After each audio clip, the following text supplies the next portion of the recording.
guys, welcome back to my channel. I hope you are all well. In today's video I thought I would do a whole video all about being an influencer, my tips and tricks, answering you guys' questions and all stuff like that, because I often get a lot of DMs asking me if I have any tips because I've turned this into my full-time job. And yeah, basically that's what I'm going to talk about in today's video. I hope you're all well, and I'm gonna start by going through the questions because I asked on my Instagram broadcast group for questions about being an influencer and stuff like that, so I thought I would just go through them. We'll have a little chat, a bit of a cozy video. I'm in my cozy clothes, but yeah, let's go see what you guys asked. Okay, the first question was, how or when did you decide the theme of your channel? So this is a kind of funny question because when I started social media, it was when I was 17 years old. I'm now 21, and the first time I kind of posted publicly on social media was on TikTok. I downloaded TikTok in the end of 2019, and as we were going into lockdown, I think it was actually a month before lockdown was announced, I posted my first few TikToks. They were just random cringy videos. I was doing outfits, so that's funny that now I do fashion stuff. I was doing outfits for college. I was showing what I eat in a day. I was also sharing workout videos because at that time I was not in a good place mentally with my working out and stuff and over exercising, and I thought, it was a good idea to make videos. It was not. But I would just make random videos. None of them did well at all. I'd get 10 views. I remember one video got 1,000 views and I was like, oh my god, I am famous. It got 2 comments and I was like, oh my god, I am famous. And then my first TikTok that blew up was actually me doing a car tour. Basically, I crashed my car when I was 17. This was in February time actually, so it was actually a few months before lockdown that I started posting. And I got a courtesy car while my car was being repaired. They sent me a car to use, the insurance company, and it was a brand new Fiat 500, so nice, the nicest car I've ever driven. I've only driven 3 cars, but it was so nice. I made a TikTok doing a tour, and I remember it got 100,000 views, and it was crazy, and there was all these hate comments about how people hate Fiat 500s, and I was like, wow, I've made it. And I remember I went into sixth form the next day guys, I've got loads of views, and all my friends at lunch were looking at my video, and I just felt I was famous. And then after that I just carried on posting random videos, and then I did a video about the fashion in Gossip Girl because I was rewatching Gossip Girl at that time. I think this might have been in March by the time it was lockdown, and I posted a video about Serena's outfits that I didn't like in Gossip Girl, and that got lots of views as well. So then I was like, I can make another video about this because I can make another Gossip Girl video because I was rewatching it at the time. I started posting Gossip Girl themed videos. They all did well, and then after a few months I was known as a Gossip Girl TikToker. I was a fan page, but I was in the videos. I wasn't making edits, I was just making funny videos to do with Gossip Girl. And I think a lot of people in lockdown were rewatching Gossip Girl too because it had just been put back on Netflix.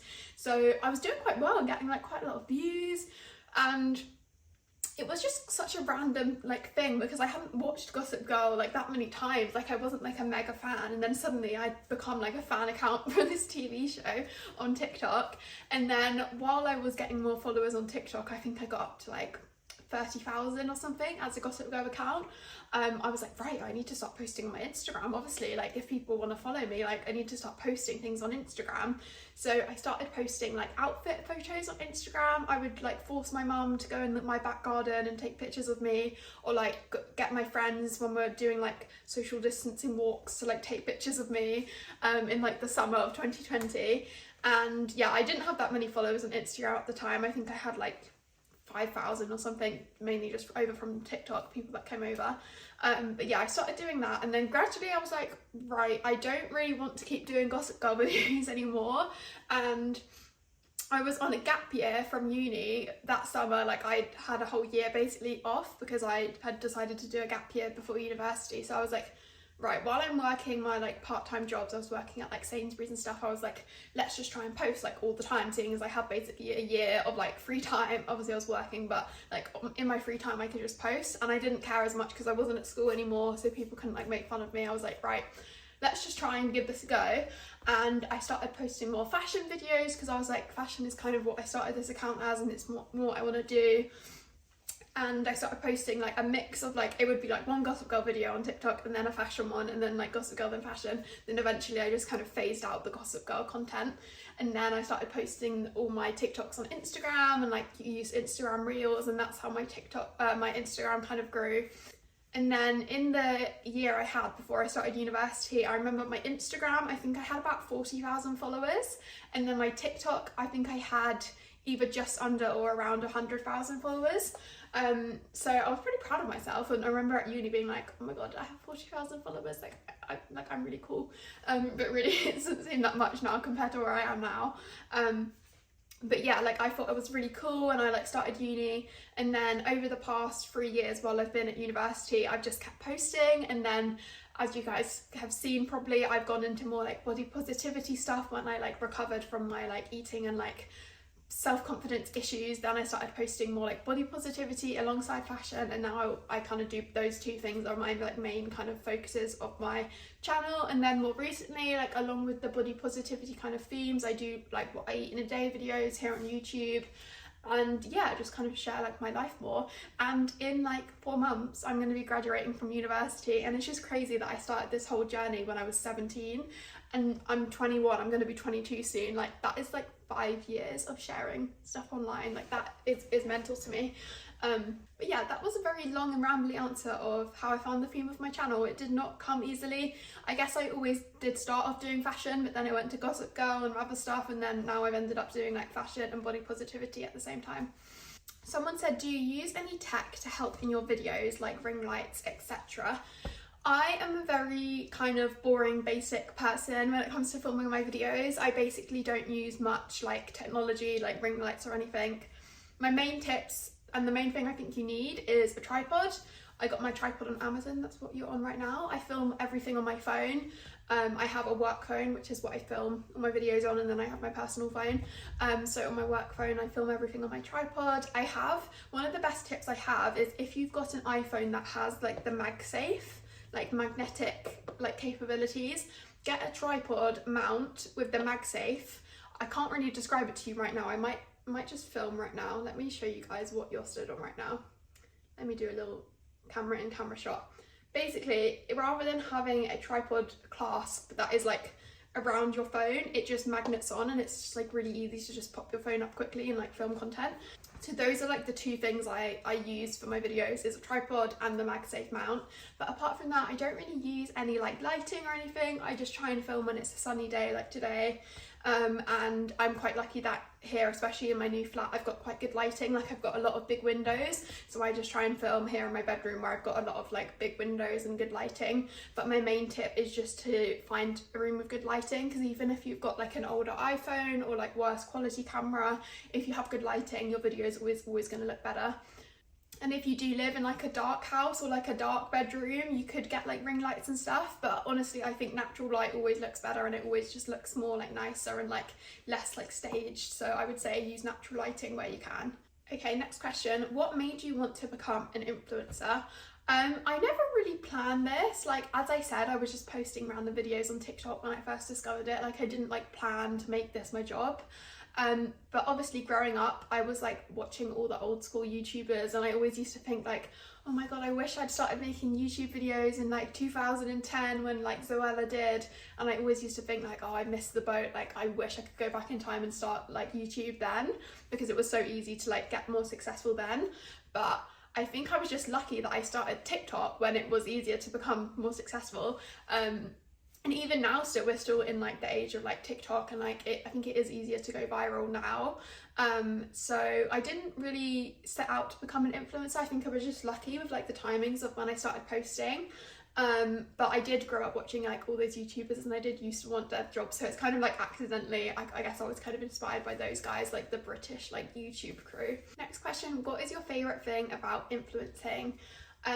There's so many things I love about this job. As I say in a lot of my videos, this is a really like easy job. Like honestly, I like salute all the like nurses and doctors and everything. I think they should get paid way more, because the work I do for this job is nothing compared to most normal jobs. Like even when I worked in like a minimum wage job, like I was working way harder I think than I am now.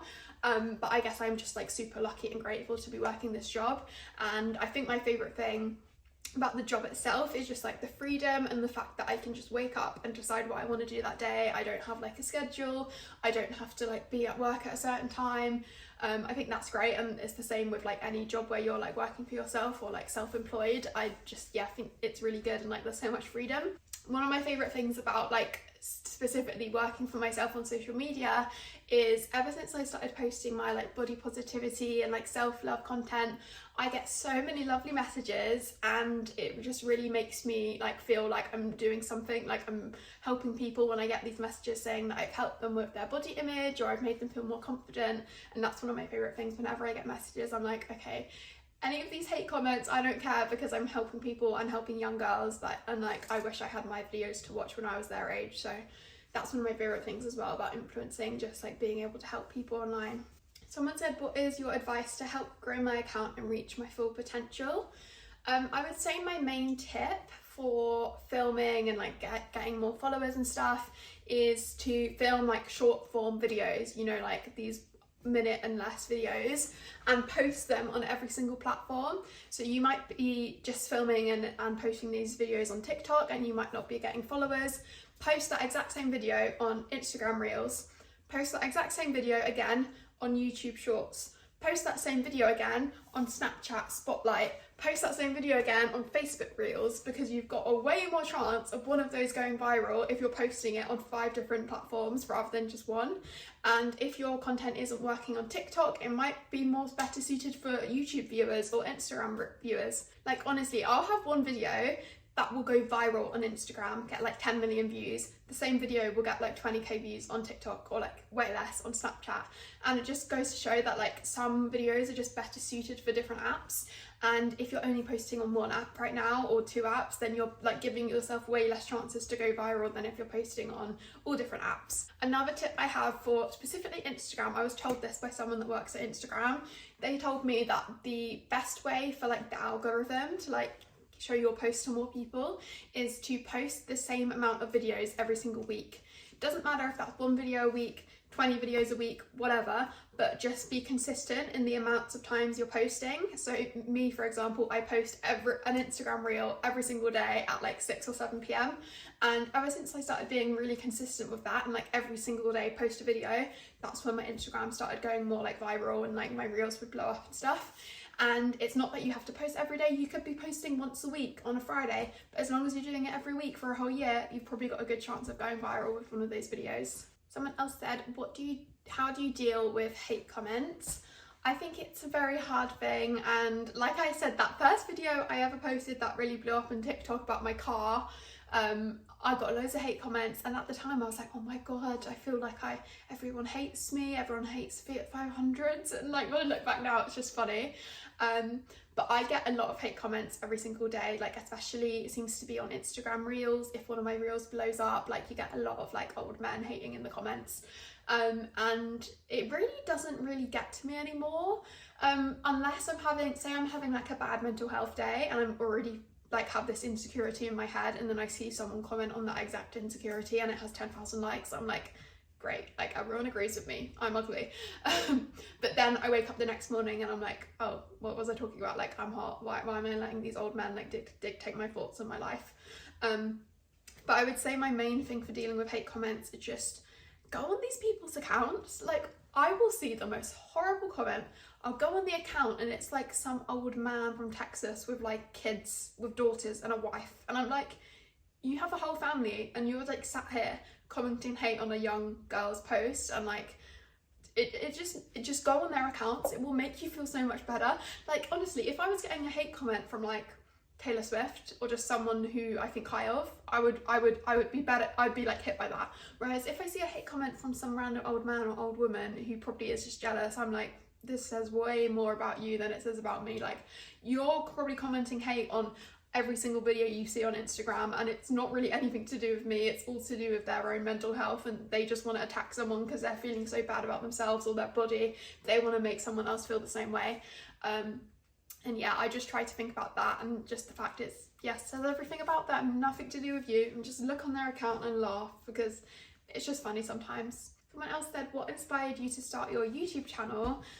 So I actually started my YouTube channel in 2014, which is 10 years ago, when I was 11 years old. You probably weren't even allowed YouTube at 11 years old. I think you have to be 13 to have a Google account, but anyway, I made one. And I have videos from, I think my first video that I still have on my channel that's privated is from like 2016 when I was like 14 years old, and it is a room tour. I might insert a clip of it here if I am not feeling too embarrassed. But so many times throughout my teenage years, I tried to be a YouTuber. As I said, I grew up watching like the British YouTube crew, and so many times I would like decide I wanted to be a YouTuber. I'd post like 2 videos and then I'd like feel embarrassed and delete them and they'd get no views. And that happened a lot throughout my childhood. Like I have a lot of privated videos on my YouTube channel. I might do a whole video like reacting to them because it is kind of funny, some of them. So yeah, I had this channel for like 10 years already. That's why I think it says somewhere on my like homepage that I started this in 2014. But the first time I started properly posting was after my TikTok had like blown up. And I think it was still when I was like a Gossip Girl account. I posted a few Gossip Girl YouTube videos, and then ever since sort of like last year, I think it was like this time last year, like last January, I decided I was like fully gonna commit to YouTube because I'd been like growing on my Instagram, my TikTok and stuff. And I think, I don't know when I started doing it, but it's at least like 6 months now. I've posted a long YouTube video every single week for like ages, and I'm very proud of myself that I've managed to keep up to that, because as I said, throughout my childhood I'd do it for like 2 weeks and then I'd give up. So I'm very proud of myself that I've managed to like keep up with posting these videos. And another thing that really helped me grow my YouTube channel, if you wondered, was posting on YouTube Shorts. As I said, every video I post somewhere, I'm posting everywhere. And YouTube Shorts is one of the main reasons I have so many subscribers on YouTube. Like I would not have this many subscribers if I was just posting these long videos, because I appreciate all you guys so much that watch these long videos. But if you like look at my channel, you can see like I get way more views on my YouTube Shorts because people tend to watch like YouTube Shorts more because they're just easier to scroll through. So I would definitely recommend posting on YouTube Shorts if you want to start a YouTube channel and like start getting subscribers on your channel before you start posting long videos. Post on YouTube Shorts. Someone said, how do you handle not being on social media too much? I think this is something I struggle with, and I think like pretty much everyone my age and younger struggles with, like being addicted to our phones and like always being on social media. One thing, I've talked about this before in a video that really helped me out, was getting a work phone and a personal phone. So when I'm like at night in the evenings, I try not to go on my work phone, so I'm not like replying to comments or like posting stuff like too late at night, and I can like kind of switch off. I still go on TikTok and Instagram, but I'm on like my private accounts rather than my personal accounts, so it's a bit more like a switch off. But it is definitely hard, and I know a lot of my friends have those like time limits set on their social medias, so maybe do that if you're like, if you're doing too much, like scrolling all the time. Another thing, recently I got quite a few books for Christmas, and I was reading Matthew Perry's like autobiography the other night, and I didn't realise it'd been like 3 hours and I hadn't checked my phone, and I had so many messages because I hadn't been on my phone for 3 hours, which is very unusual for me. But definitely getting books and like finding books that you're interested in to like sit and have like some kind of like switch off time. Also, like I feel like games, like I used to be obsessed with Sims when I was younger, like The Sims 4 or like The Sims 2 I used to have, and I want to re-download The Sims again, because I feel like just playing like games online, no one really does that anymore. Like you just tend to go on TikTok, so I kind of want to get back into that, or I might even re-download like Candy Crush or something, because sometimes you want to be on your phone but you don't want to be on social media. So I feel like I need to get like The Sims on my laptop, or like download Candy Crush, because then I'll have something to do that isn't just like scrolling mindlessly. Someone said, with what brand did you collaborate with first? This is a hard one. I feel like when I was like more like a micro influencer and like didn't have that many followers on Instagram, I collabed with so many brands, like small businesses, and like it was all just like gifted. Like none of them paid me. I just like did work. It's so much work for like a pair of earrings or something because I like didn't have much money, and I just thought it was amazing to get free stuff. The first brand that ever paid me, if I remember this rightly, was a brand called Nuin, which is a like sustainable fashion brand that's owned by Marcus Butler, who's one of the old British YouTubers I used to watch. and I probably can't say because I probably signed a contract of how much it was, but it was really not much money at all. Like, I'm talking like nothing at all. But I remember I was so excited. It was like I thought I'd made it. Like, Marcus Butler is paying me to make a video. Like, I honestly thought I'd like made it. And I remember I put so much effort into those videos I did for them, and it was all like for really not much money at all. But at the time I only had like 10,000 followers on Instagram or something.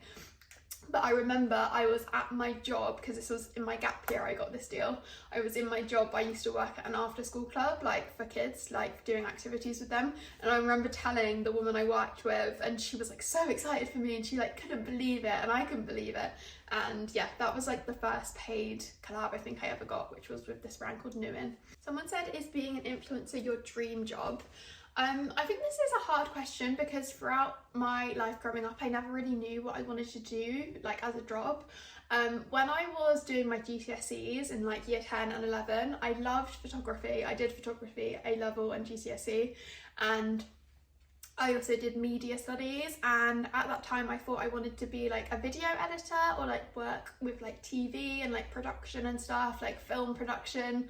And I loved like editing long videos, but at the time I wasn't making YouTube videos, so like I didn't have something to edit. But I remember we did one thing in my photography like GCSE, which was like a short film, and it was the time of my life. I used to go in our photography room, we used to be able to stay like certain days a week to do like extra work, and I remember like staying there for hours after school editing this short film, because I was like so proud of it, and I like just enjoyed it so much, being able to edit a short film. So yeah, at that time I thought I was going to be like a movie editor, or like a TV show like producer or editor person. So I guess that's not too, sorry my phone keeps buzzing, that was my mum texting me.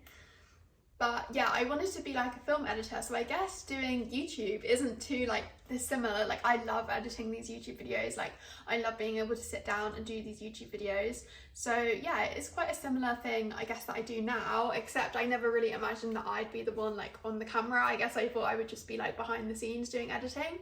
But yeah, I guess you could say it is like parts of like what I wanted to do. And also, as I said, I grew up watching those YouTubers being like, being a YouTuber is the best job in the world, so I guess I'm very lucky that I can do it now. Someone said, did anyone from school make fun of you when you first started posting? I was in sixth form when I started posting on social media, and I was in my final year of like, it's like my final year of high school if you're American, and I think by then like I had like a very close group of friends, and no one really like made fun of me. I remember my first video, that car one that went viral, I remember like showing someone in my business class, and at the time my business class was like full of boys. Like, I think me and my best friend Tia were the only girls in the whole class, and I remember like talking to her about it, and then all the boys like overheard and were like making fun of me, and the boy that sat next to me went through my TikTok, and I was so embarrassed. I like privated loads of my videos because I was so embarrassed, because he found all those like outfit ones I did for college, which were just like embarrassing because they had like 10 views.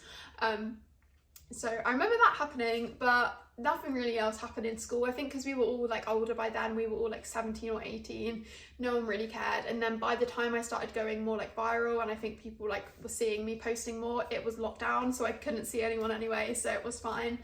And I don't think really anyone kind of made fun of me. I do remember once though, it was in lockdown when I first started posting my like outfit photos on Instagram. I was added to a group chat with some boys from my year and boys from like other schools in my area, where they were like, and it was in my message requests, because when you become like a business account on Instagram, if someone that you don't follow like adds you to a group chat, it doesn't just add you straight away, you're like, it's like pending.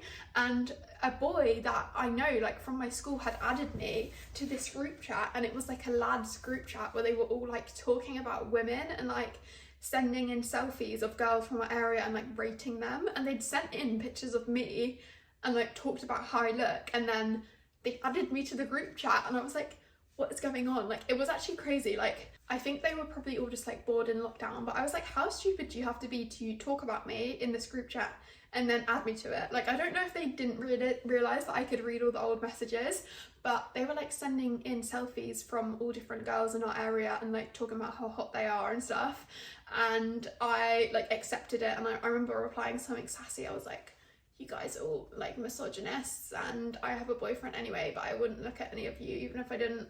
I said something like that. I wish I could find these messages. I probably have the screenshots like buried deep in my phone somewhere. But yeah, that was a funny thing that happened. And then I saw the guy that added me a few months ago at a party, and he has a girlfriend now, and he just was acting totally normal. And I was thinking like, maybe I should bring this up to your new girlfriend that you used to do this when you were like 18, because it's kind of gross. And yeah, that was a strange thing that happened to me. Okay, I think I've answered all the questions there. Yeah, that was a bit of a random one. Hopefully it helped you out if you're like wanting to post online or just like wanted to be nosy about what I'm up to. But yeah, I hope you're all having a good week, and I will see you in next week's YouTube video. And if you want to see me before then, I post every single day on Instagram, TikTok, YouTube Shorts, Snapchat, wherever you can find me. As I said, that is my tip. Post on all the platforms. I am everywhere. You can find me anywhere. Yeah, I hope you're all doing well, and I'll see you in my next YouTube video.